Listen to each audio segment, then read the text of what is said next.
नमस्कार दोस्तों, आप सभी का एक बार फिर से स्वागत है हमारे चैनल निश्चय शॉर्ट्स में। आज सुनते हैं गुरुवार की व्रत कथा। दोस्तों, प्राचीन काल की बात है। किसी राज्य में एक बहुत बड़ा प्रतापी और दानवी राजा राज करता था। वह प्रत्येक गुरुवार को व्रत रखता और भूखे और गरीबों को दान देकर पुण्य प्राप्त करता।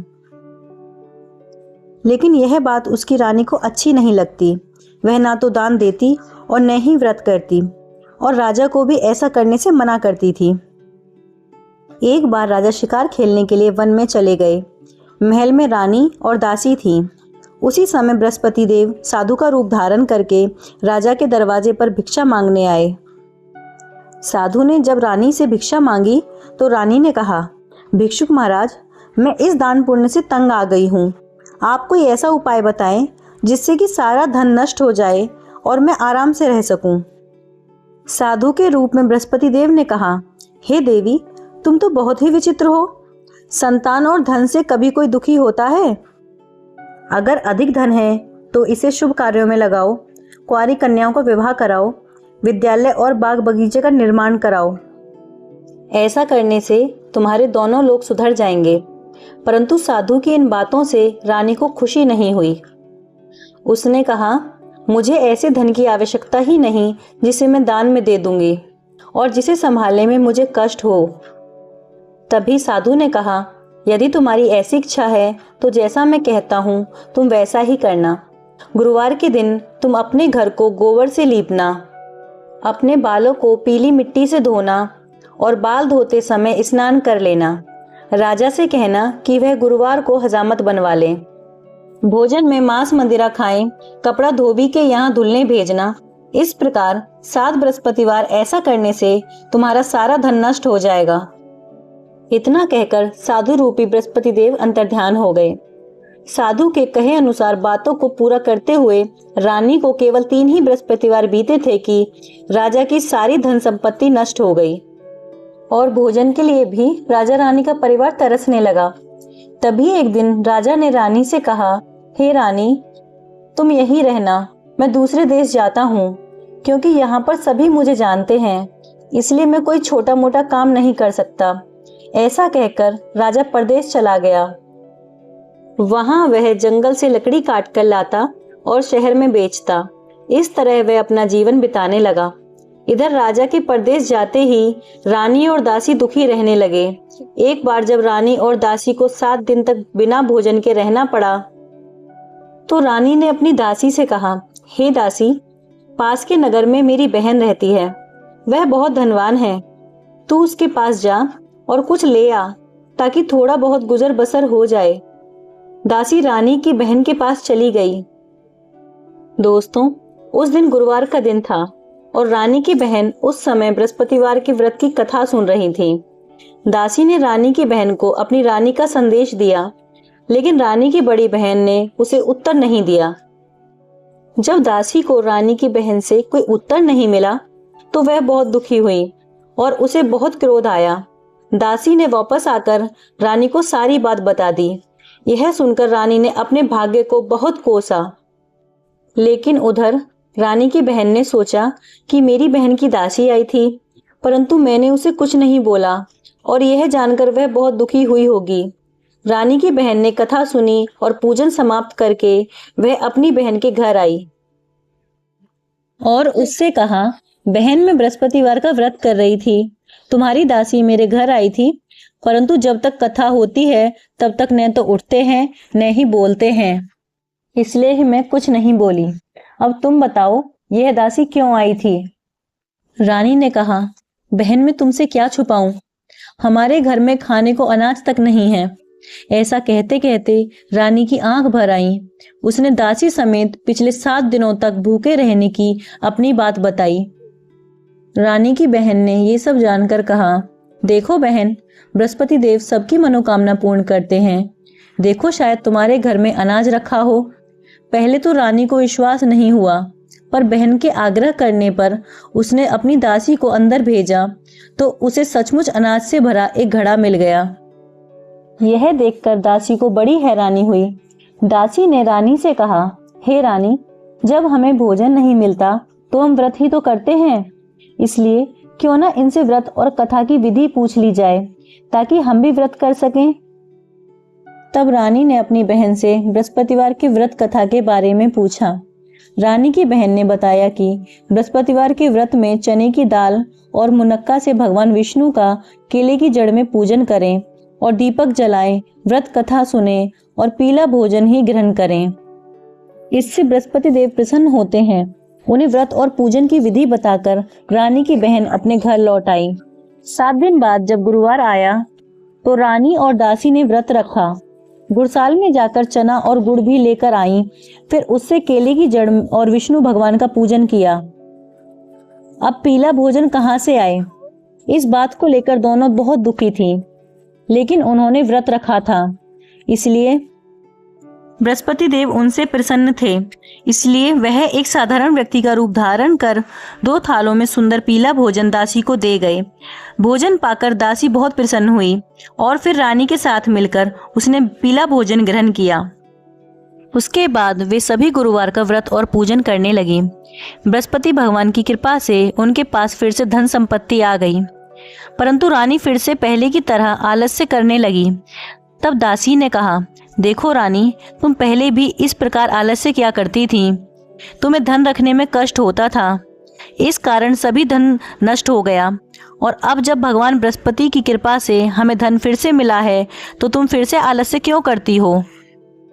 रानी को समझाते हुए दासी कहती है कि बड़ी मुसीबतों के बाद हमने यह धन पाया है, इसलिए हमें दान पुण्य करना चाहिए, भूखे मनुष्य को भोजन कराना चाहिए और धन को शुभ कार्यों में खर्च करना चाहिए, जिससे तुम्हारे कुल का यश बढ़ेगा, स्वर्ग की प्राप्ति होगी और पितृ प्रसन्न होंगे। दासी की बात मानकर रानी अपना धन शुभ कार्यों में खर्च करने लगी, जिससे पूरे नगर में उसका यश फैलने लगा। और वहां दूसरी तरफ राजा दुखी होकर जंगल में एक पेड़ के नीचे आसन जमाकर बैठ गया। वह अपनी दशा को याद करके व्याकुल होने लगा। बृहस्पतिवार का दिन था।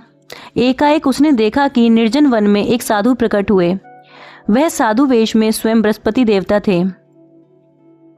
लकड़हारे के सामने आकर बोले, हे लकड़हारे, इस सुनसान जंगल में तू चिंता मग्न क्यों बैठा है? लकड़हारे ने दोनों हाथ जोड़कर प्रणाम किया और उत्तर दिया, महात्मा जी, आप सब कुछ जानते हैं, मैं क्या कहूँ? यह कहकर वह रोने लगा और साधु को अपनी आत्मकथा सुनाई। महात्मा जी ने कहा, तुम्हारी स्त्री ने बृहस्पति के दिन बृहस्पति भगवान का निरादर किया है, जिसके कारण रुष्ट होकर उन्होंने तुम्हारी यह दशा कर दी। अब तुम चिंता को दूर करके मेरे कहने पर चलो तो तुम्हारे सब कष्ट दूर हो जाएंगे और भगवान पहले से भी अधिक संपत्ति देंगे। तुम बृहस्पति के दिन कथा किया करो, 2 पैसे के चने मुनक्का लाकर उसका प्रसाद बनाओ और शुद्ध जल से लोटे में शक्कर मिलाकर अमृत तैयार करो। कथा के पश्चात अपने सारे परिवार और सुनने वाले प्रेमियों में अमृत व प्रसाद बांटकर आप भी ग्रहण करो। ऐसा करने से भगवान तुम्हारी सब मनोकामनाएं पूरी करेंगे। साधु के ऐसे वचन सुनकर लकड़हारा बोला, हे प्रभु, मुझे लकड़ी बेचकर इतना पैसा नहीं मिलता जिससे भोजन के उपरांत कुछ बचा सकूं। मैंने रात्रि में अपनी स्त्री को व्याकुल देखा है, मेरे पास कुछ भी नहीं जिससे मैं उसकी खबर मंगा सकूं। साधु ने कहा, लकड़हारे, तुम किसी बात की चिंता मत करो। बृहस्पति के दिन तुम रोजाना की तरह लकड़ियां लेकर शहर को जाओ। तुमको रोज से दुगना धन प्राप्त होगा, जिससे तुम भली भांति भोजन कर लोगे तथा बृहस्पति देव की पूजा का सामान भी ले आओगे। इतना कहकर साधु अंतर्ध्यान हो गए। धीरे धीरे समय व्यतीत होने पर फिर वही बृहस्पतिवार का दिन आया। लकड़हारा जंगल से लकड़ी काटकर किसी शहर में बेचने गया। उसे उस दिन और दिनों से अधिक पैसा मिला। राजा ने चना गुड़ आदि लाकर गुरुवार का व्रत किया। उस दिन से उसके सभी क्लेश दूर हो गए, परंतु जब दोबारा गुरुवार का दिन आया तो वह बृहस्पतिवार का व्रत करना भूल गया। इस कारण बृहस्पति भगवान नाराज हुए। उस दिन उस नगर के राजा ने एक विशाल यज्ञ का आयोजन किया तथा शहर में यह घोषणा करा दी कि कोई भी मनुष्य अपने घर में भोजन न बनावे, न आग जलावे, समस्त जनता मेरे यहाँ भोजन करने आवे। इस आज्ञा को जो न माने उसे फांसी की सजा दी जाएगी।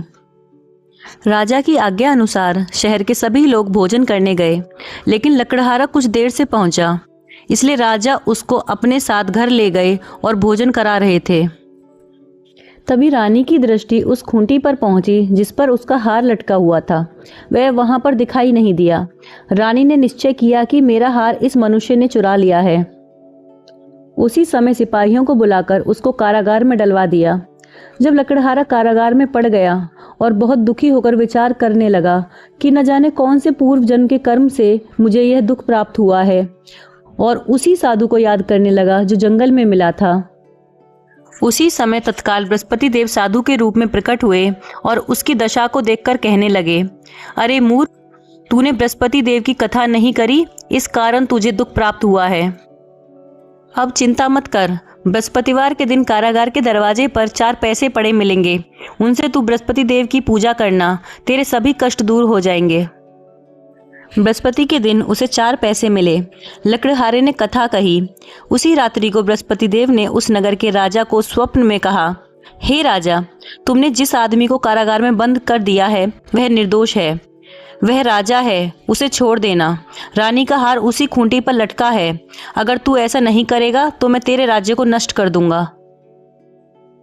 इस तरह रात्रि के स्वप्न को देखकर राजा प्रातः काल उठा और खूंटी पर हार देखकर लकड़हारे को बुलाकर क्षमा मांगी तथा लकड़हारे को योग्य सुंदर वस्त्र आभूषण देकर विदा कर दिया।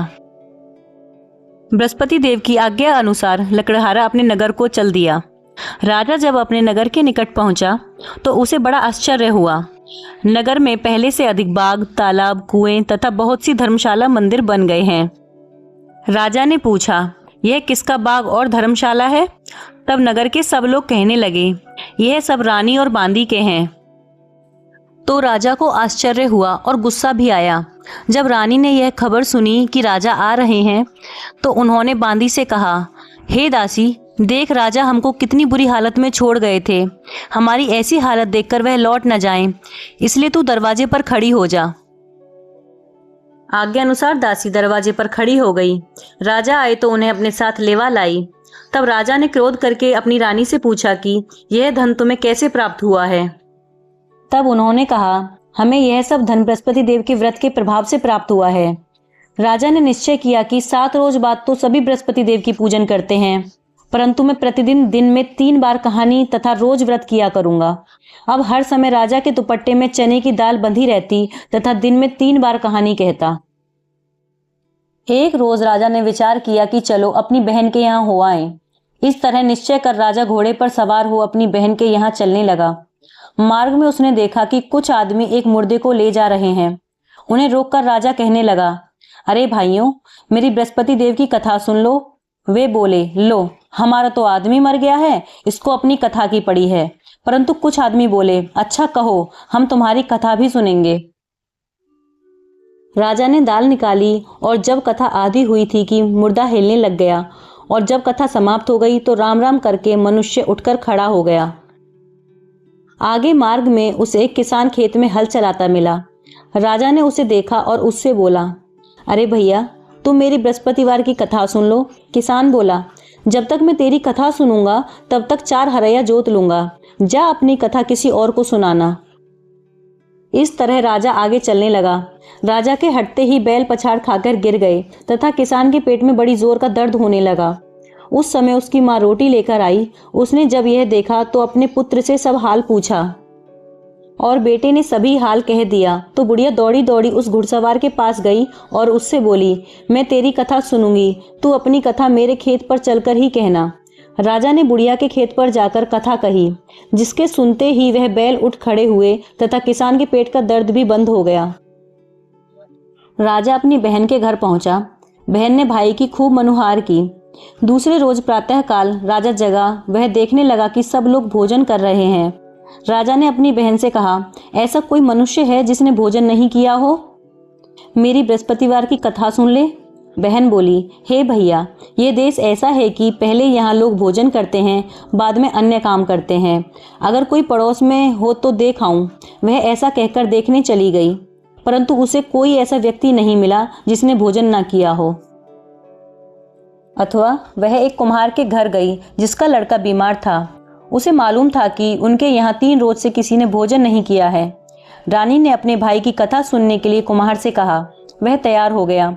राजा ने जाकर बृहस्पतिवार की कथा कही, जिसको सुनकर उसका लड़का ठीक हो गया। अब तो राजा की प्रशंसा होने लगी।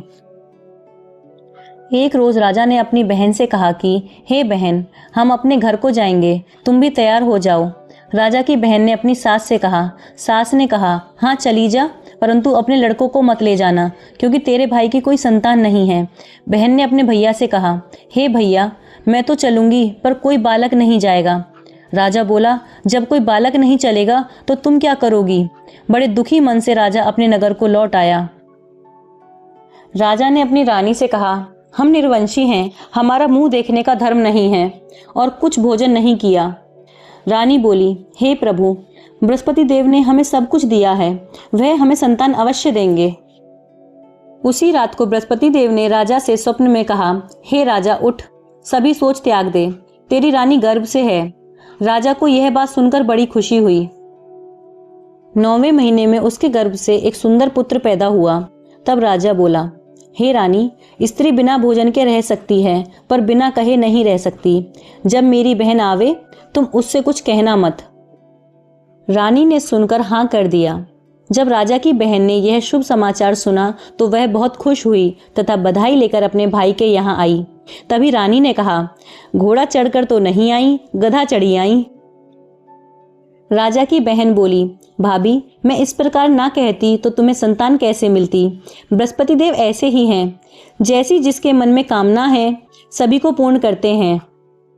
जो सद्भावना पूर्वक बृहस्पतिवार का व्रत करता है एवं कथा पढ़ता है अथवा सुनता है, दूसरों को सुनाता है, बृहस्पति देव उसकी सभी मनोकामनाएं पूर्ण करते हैं। इस प्रकार राजा और रानी को न केवल उनका खोया हुआ राज्य और धन प्राप्त हुआ, बल्कि बृहस्पति देव की कृपा से उन्हें पुत्र रत्न की भी प्राप्ति हुई।